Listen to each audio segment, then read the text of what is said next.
Kau bantu kau diem. Utak kau kumua. Halo, saya Panjul Uye. Di dalam film Surau Tingga, saya berperan sebagai Panjul Juaro. Panjul Juaro karakternya adalah orang yang sangat angkuh, keras kepala, dan tidak menerima kebenaran. Oh, jadi kalau kalian film apa janda jadi itu ya? Hah? Panjul Juaro menaruh perasaan sama Sabila. Sabila adalah gadis yang cantik dan menawan. Dia adalah anak Buya. Tapi cinta Panjul Juaro tak pernah dihargai oleh Sabila. Dan setelah Panjul Juaro pikir-pikir, ya dipikir-pikir dulu. Nantikan kelanjutan film ini. Jangan lupa tonton ya. Ang pendekar kadang sko. Hah?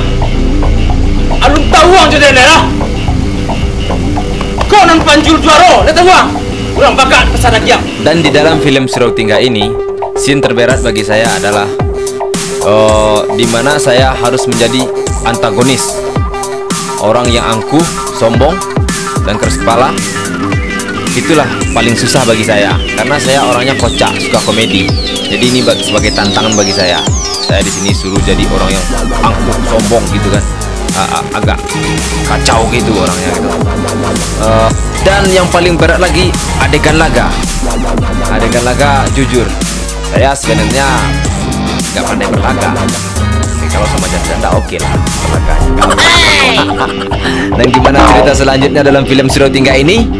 Jangan lupa tonton, like, share, dan subscribe channel YouTube-nya Marde Entertainment. Jangan lupa ya. Oh yeah.